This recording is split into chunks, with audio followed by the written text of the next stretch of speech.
Saksikan terus di edisi dan episode selanjutnya. Kami terus mencari tempat-tempat bersejarah dan penuh hikmah agar sejarah budaya Aceh semakin lestari dan dikenal oleh masyarakat dunia. Jangan lupa subscribe, like, and share agar media Islam sedunia lebih berkembang dan merupakan media pengembangan sastra, sejarah, dan budaya Aceh yang penuh dengan kearifan lokal.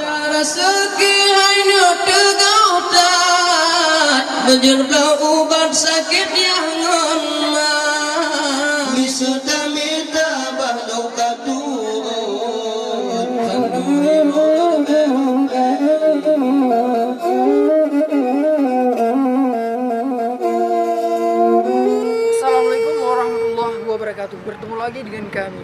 Saya mewakili dari media Islam sedunia, Hamdani Mulia dan Forum Penulis Aceh. Hari ini kami telah berkunjung ke Museum Kota Lok Semawe.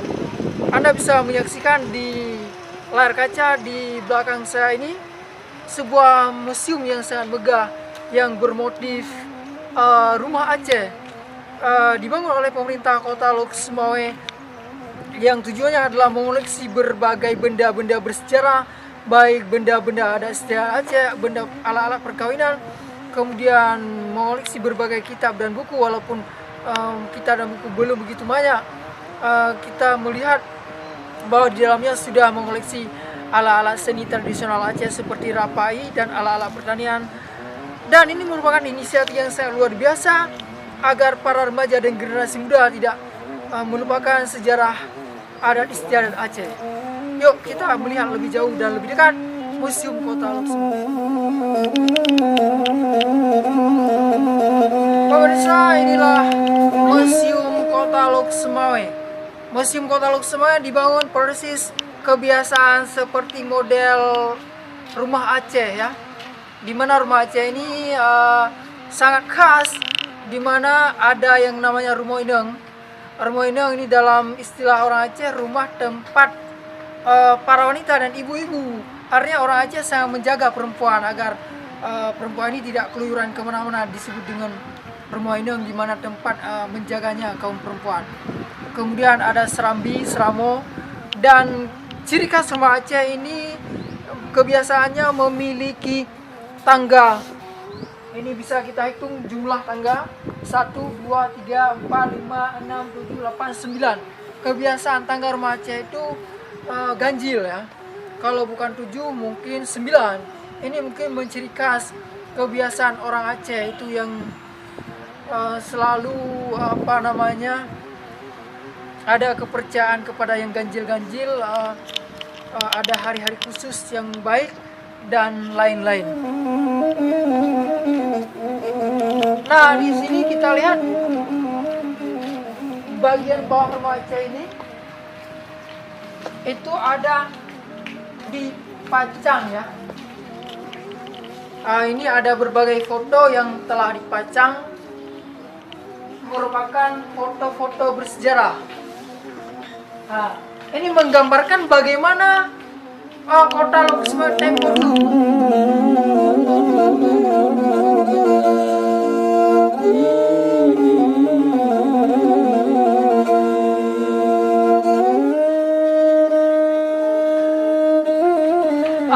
Para pemirsa, ini merupakan peta Kota Lok Semawe tahun 1887.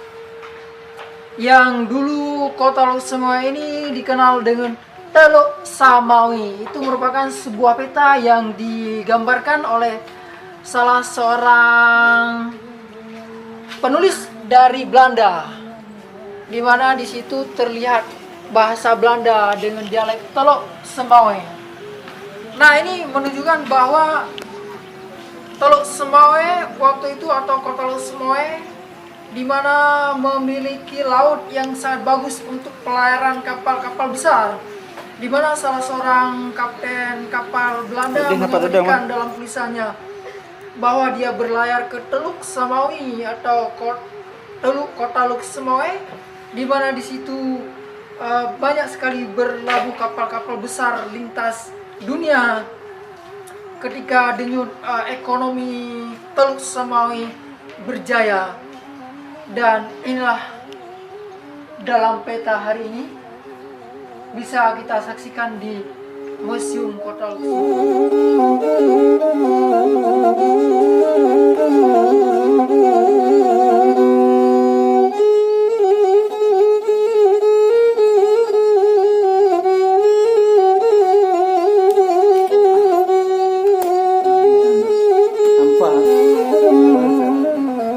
Para pemirsa channel media Islam sedunia, di sudut Museum Kota Luxembourg kita lihat sebuah beduk ya.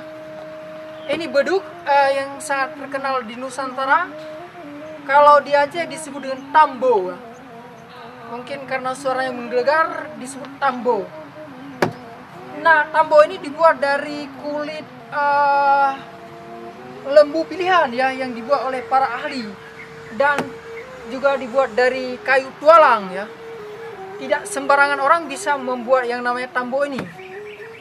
Nah, tambo ini merupakan serine ataupun alat peringatan dalam masyarakat Aceh, misalnya saat memanggil orang rapat di menasa ataupun masjid, ini ditabuh yang namanya tambo.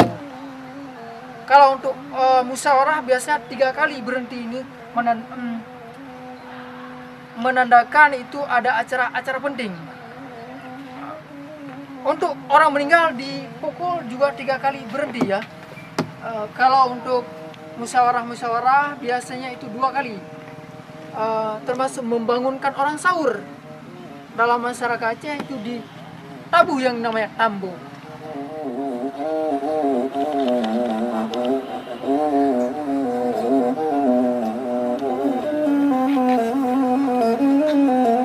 Nah, ini kita lihat di samping saya ini adalah sebuah belai. Ini menandakan bahwa orang Aceh sangat kental dengan syiar Islam. Kalau malam hari orang Aceh sering mengaji di atas balai-balai ini. Misalnya anak-anak usia dini ataupun anak-anak usia TK dan SD itu sering mengaji bersama keluarga sendiri ya. Karena rata-rata orang Aceh itu bisa menjadi guru mengaji di rumah masing-masing. Dan ini juga tempat menerima tamu yang baru datang berkunjung bertamu. Bisa juga digunakan sebagai tempat sholat. Jadi itu lazimnya di setiap rumah Aceh ada yang namanya balai. Nah, ini merupakan replika ataupun contoh ya, fotokopi atau replika dari meriam, di mana orang Aceh dulu sangat gigih bertempur melawan penjajah Belanda. Ini menggambarkan heroisme ataupun rasa kepahlawanan masyarakat Aceh, di mana masyarakat Aceh memiliki banyak pahlawan yang gagah berani mengusir penjajah Belanda dari negeri ini. Nah, ini merupakan gudang ya, dalam bahasa Aceh disebut krong pade. Krong pade ini merupakan gudang bagi masyarakat Aceh, tempat menyimpan padi, di mana masyarakat Aceh ini masyarakat pertanian. Sangat banyak bahan-bahan pertanian, salah satunya adalah padi. Jadi masyarakat Aceh menyimpan padi itu dalam krong pade atau gudang ini yang terbuat dari bambu dan merupakan sangat khas, walaupun saat ini krong pade ini sudah menjadi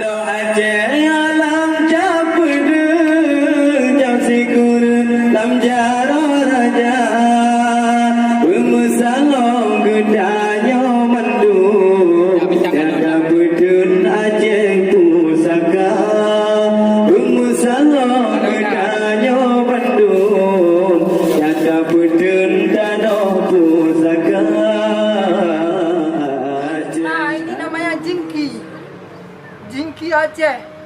Jingki ini merupakan alat teknologi ya untuk menggiling padi atau menggiling tepung dalam masyarakat Aceh.